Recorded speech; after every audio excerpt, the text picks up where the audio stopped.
Welcome to the deep dive. We take a whole stack of sources, pull out the really important nuggets, and, well, give you a shortcut to being genuinely well informed. Today, we are diving deep into Goldman Sachs's Q2 2025 earnings. Our mission here is simple, go way beyond just the headlines. We're integrating the official company data with real-time market insights, and we're using the structured five-part framework and see. We think this is a great way to uncover some maybe surprising facts and key insights, helping you understand what really matters in this latest report. Absolutely. But before we really get into the weeds here, just the standard but crucial disclaimer. This is all for informational purposes. It's definitely not financial, investment, legal, or tax advice. Any investment decisions you make should really be based on your own research. And please consult with a qualified financial professional. Also, just a quick note on how we put this together.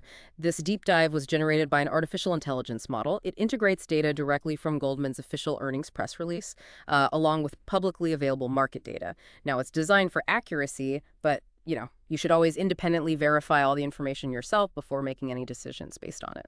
Okay, great. Let's kick things off then with the big picture. Goldman Sachs.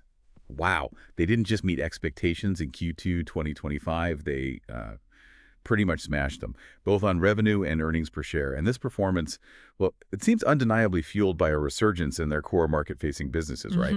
They really capitalize on heightened client activity and market volatility.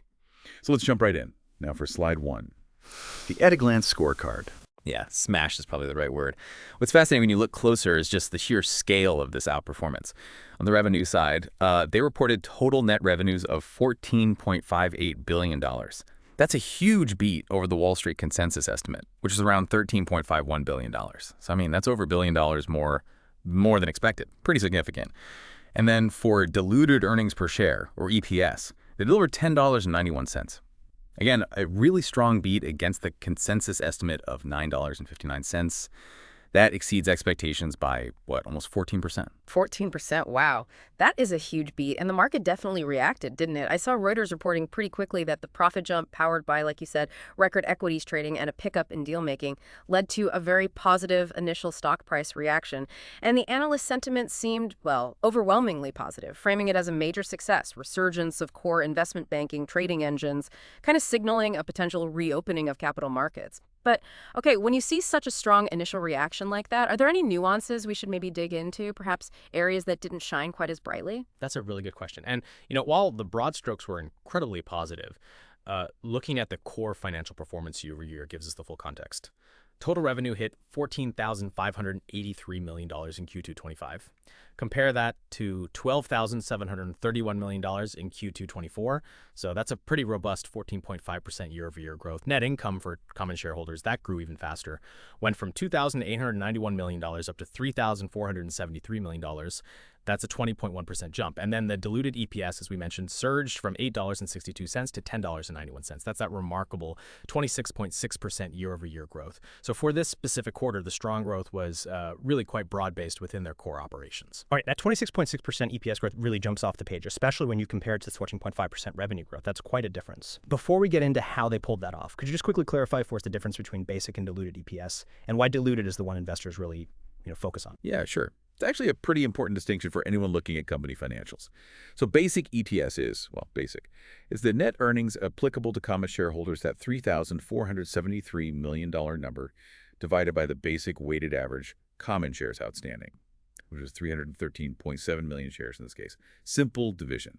Diluted EPS, though, it's more comprehensive. And frankly, it's a more conservative measure. It adjusts that share count upwards to include all the potentially dilutive securities.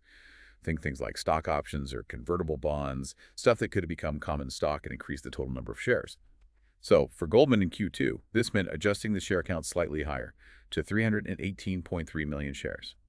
Investors and analysts prefer diluted EPS because it gives a more accurate picture, maybe a worst-case scenario, of each shareholder's claim on earnings. It provides a truer sense of that per-share value. Right. Okay, that makes sense. More conservative. So understanding that, the big question becomes, how did they manage to, supercharge that EPS growth all the way up to 26.6% when revenue only grew 14.5%. That's a significant amplification. Yeah, it really is. And that amplification of profitability, it comes down to two pretty powerful financial dynamics working together here.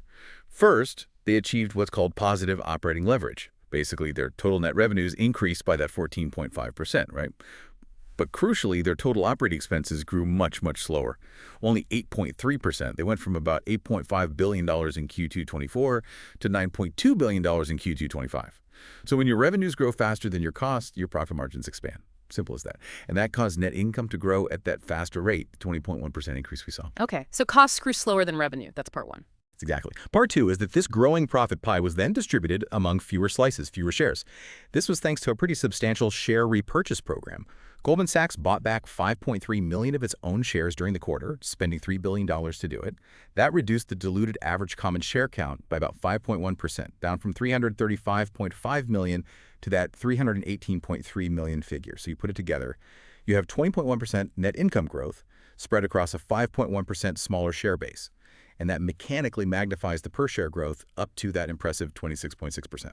Got it. Leverage on the cost side and fewer shares to divide the profit among. Okay, so having dissected those headline numbers, let's pivot now and explore how Goldman Sachs actually generated those profits. We need to look at their key profitability and efficiency ratios. These can reveal some really significant improvements in how they're, generating returns and managing costs. Moving to slide 2, the engine of profitability. Right. And for financial institutions, banks especially, return on equity, ROE, and return on tangible common equity, or ROTE, these are absolutely paramount measures.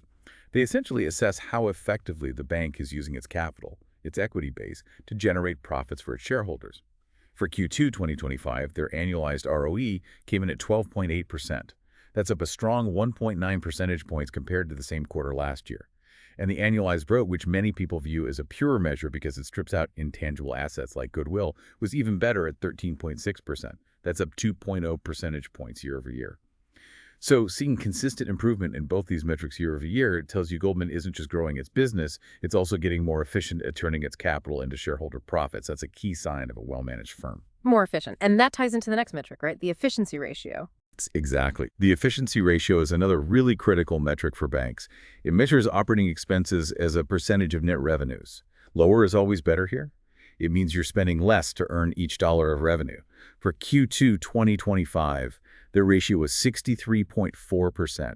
And if you look at the first half of 2025 overall, it improved to 62.0%. That's a noticeable improvement from 63.8% in the first half of 2024. And this improvement, well, it flows directly from that positive operating leverage we just talked about. It confirms they managed expenses prudently relative to how strongly their revenues grew. They're squeezing more profit out of every dollar earned. Okay, squeezing more profit. Now, to really understand what's driving this success, we need to kind of open up the engine room, look under the hood at each business segment. It seems like this quarter's story was largely dominated by global banking and markets, but other segments showed some important strategic progress too. So next we turn to slide 3, the engine room business segment performance. Yeah, slicing the pie segment makes the picture even clearer.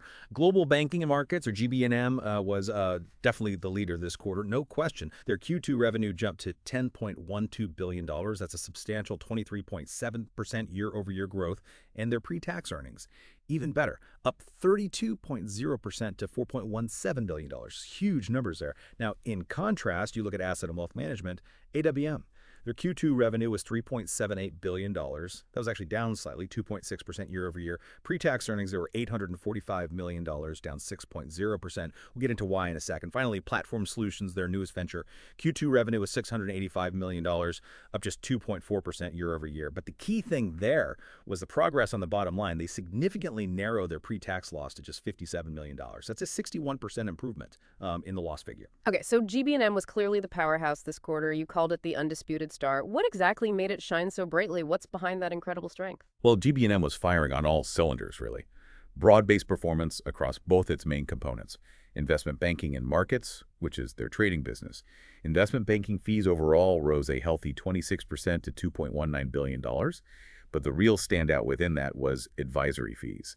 They saw a remarkable 71% year-over-year increase, hitting $1.17 billion. That clearly reflects a strong M&A rebound across the industry, and Goldman was obviously well-positioned to capture a big chunk of that. And they also mentioned the investment banking fees backlog increased, which is usually a good leading indicator for future deal-making activity. So it's positive looking forward. Okay, so advisory was huge. What about the market side, the trading? Markets also had a stellar quarter. They navigated the volatility really well, capitalizing on what CEO David Solomon called healthy client activity levels.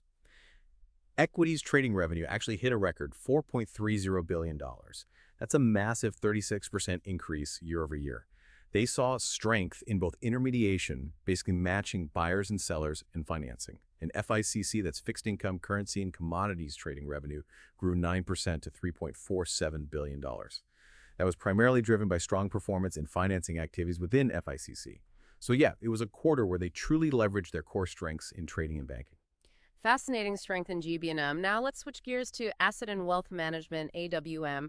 You flagged this as strategic progress in action. The revenue there saw that modest decline, but you mentioned it actually reflects a positive strategic shift. That sounds a bit counterintuitive. Can you unpack that for us? Yeah, it does sound a bit odd at first, but it's genuinely insightful when you understand the strategy. Despite that modest, roughly 3% revenue decline in AWM, it was actually a deliberate outcome. It was planned, in a way. The decline was mainly because of significantly lower net revenues from their more volatile equity investments. Those were down to basically zero, negative $1 million, compared to almost $300 million last year. And debt investments were also down sharply, 72%. But this is all part of a conscious strategic move. They're actively exiting these volatile, capital-intensive, historical principal investments, the things they own directly on their balance sheet. And they're pivoting towards a more stable, predictable, fee-based model. You can see the underlying health of that shift clearly. Okay, so where do we see that underlying health? You see it in the fee income. Management and other fees, these are the stable recurring fees they earn for managing client money. They grew a solid 11% to $2.81 billion. And private banking and lending revenue, also more stable, increased 12% to $789 million. Plus, their assets under supervision, or AUS, rose to a new record of $3.29 trillion. So the AWM story isn't about a segment struggling. It's really about a successful, deliberate strategic pivot. They're moving towards more predictable, less capital-intensive revenues, which ultimately should make the overall business more resilient and valuable. Right, trading volatile gains for stable fees. Makes sense strategically. And then finally for this section, let's touch on platform solutions again. The path to profitability. This is their newest segment, focusing on things like consumer platforms, transaction banking, that kind of thing. What's the key takeaway here? That's right. It's the newest segment, still scaling up. As we saw, revenue growth was slight, just 2% to $685 million. But honestly, the most important development here, and what really matters for its future trajectory, was that significant 61% narrowing of its pre-tax loss. It demonstrates really meaningful progress towards break-even. It suggests it's genuinely on track to eventually become a profitable contributor to the firm's overall bottom line. It's a sign that their investments in these newer, perhaps more tech-driven areas are starting to, bear fruit and move towards profitability. Okay, good progress there. Now, a strong balance sheet and a clear commitment to returning capital to shareholders, those are often seen as hallmarks of a really solid blue-chip investment. And Goldman Sachs certainly seemed to demonstrate strength on both fronts this quarter. Let's move to slide 4, financial strength and shareholder rewards. Absolutely. On the balance sheet front, Goldman ended the quarter with what's called a standardized common equity Tier 1 ratio, or CET1 ratio, of 14.5%. Now, for you, as someone looking at the company, what this basically means is they have a truly fortress-like balance sheet. CET1 is the most stringent international regulatory standard for bank capital. It measures a bank's highest quality capital thing, common stock, and retained earnings against its risk-weighted assets, and a 14.5% ratio. That is substantially above their future expected regulatory requirement, which they estimate at 10.9%. So this indicates a massive capital buffer. It's not just about meeting the rules. It signals immense financial flexibility. It means they can navigate economic shifts, pursue growth opportunities, and weather unexpected storms with significant resilience. 14.5% is definitely a strong number, and beyond that fortress balance sheet, they also showed a pretty powerful commitment to capital return, which always gets shareholders' attention, right? Oh, absolutely. And they were very active here. The firm returned a total of $3.96 billion, almost $4 billion, to common shareholders just in this one quarter. This came in two main forms. First, $3 billion in share repurchases. They bought back and retired 5.3 million of their own shares. And as we discussed earlier, that provides a direct mechanical boost to earnings per share by reducing the total share count. Second, they paid out $957 million in dividends during the quarter. Okay, buybacks and dividends. But wasn't there something particularly striking about the dividend news? Yes, exactly. What's truly fascinating here, and maybe the most powerful signal of confidence they sent, was the board's decision to increase the quarterly dividend by a substantial 33%. They're bumping it up to $4 per common share, effective in the third quarter. Now, unlike share buybacks, which can be more variable and opportunistic, a dividend increase of this magnitude, especially after such a strong quarter and with that capital buffer, it signaled leadership's really strong belief in the sustainability of their future earnings power. It's underwritten by that robust performance and the formidable capital position. It's basically a definitive statement to shareholders saying, we see enduring strength ahead. A 33% hike. Yeah, that definitely sends a message. Okay, so finally, let's bring it all together. To get that comprehensive view, we need to look at what management is actually saying about the road ahead. Finally, we arrive at slide 5. The road ahead management's outlook and key takeaways. Right. So in his commentary on the results, CEO David Solomon, he clearly acknowledged the strong performance. He talked about those healthy client activity levels across our businesses. Yeah. But importantly, he also maintained a focus on prudent risk management. He stated, but as developments rarely unfold in a straight line, we remain very focused on risk management. So acknowledging the strength, but also the uncertainty. A key forward-looking data point they shared, which we touched on earlier, was that the investment banking fees backlog was higher compared to the end of the previous quarter. That suggests continued momentum for deal-making and advisory services, which, as you know, is often seen as a bit of a bellwether for future activity in the sector. Okay, higher backlog is a good sign. So let's boil this all down. What does this really mean for us, the listener? Let's summarize the key takeaways from this whole deep dive. First, it seems clear. This was a decisive earnings beat, overwhelmingly driven by their core franchises, right? Goldman Sachs significantly outperformed what everyone expected, fueled by that record quarter in equities and a really strong investment banking rebound. It shows they can really capitalize on market volatility and that recovery in deal-making. Absolutely. Second key takeaway. Their profitability was seriously amplified. It wasn't just good revenue growth, it was how it translated to the bottom line. That impressive 26.6% EPS growth way outpaced the 14.5% revenue growth. And that was due to that combination of positive operating leverage costs growing slower than revenues and those aggressive $3 billion share repurchases shrinking the share count. Third takeaway. There's really significant strategic progress happening kind of underneath the headlines, especially in asset and wealth management. That segment showed clear success in its strategic pivot. They're successfully replacing that volatile investment income with more stable, predictable fee-based revenues. And managing a record $3.29 trillion in client assets certainly helps. This isn't just a minor tweak. It feels like a fundamental shift in their business model towards greater stability. That's a great way to put it. And fourth, their actions, particularly around capital, convey a really powerful signal of confidence back to shareholders. Supported by that formidable 14.5% CET1 capital ratio, they returned nearly $4 billion in the quarter. And that move was highlighted by that landmark 33% dividend increase. That's not just financial mechanics, it's a definitive statement from management about their strong belief in the firm's future earnings power and its underlying financial stability. Stepping back, Goldman Sachs' Q2 performance, it really validates their premier franchise status and their current strategic focus. In what's still an evolving and, let's face it, volatile market, the firm leveraged its core strengths incredibly well to excel. And importantly, they translated that top-line success into outsized shareholder value through disciplined expense management and that aggressive capital return strategy. That 33% dividend hike, I think, really stands out as a definitive statement that they view this performance as reflecting enduring strength and a deep commitment to their shareholders. And, just thinking about the process here. By analyzing an earnings release like this, using a consistent framework, any investor can really move beyond just the headlines. This structured approach helps you identify the underlying drivers of performance, assess the company's financial health, and really understand management's outlook based on the actual information they provide. It's a process, a repeatable method for building a much deeper understanding of your investments over time. It's a repeatable method. I like that. So here's a final thought for you, our listener, to maybe mull over. What really stands out to you about how a financial giant like Goldman Sachs navigates this kind of market volatility? And maybe more broadly, how might understanding these internal dynamics shape your own view on the wider economy?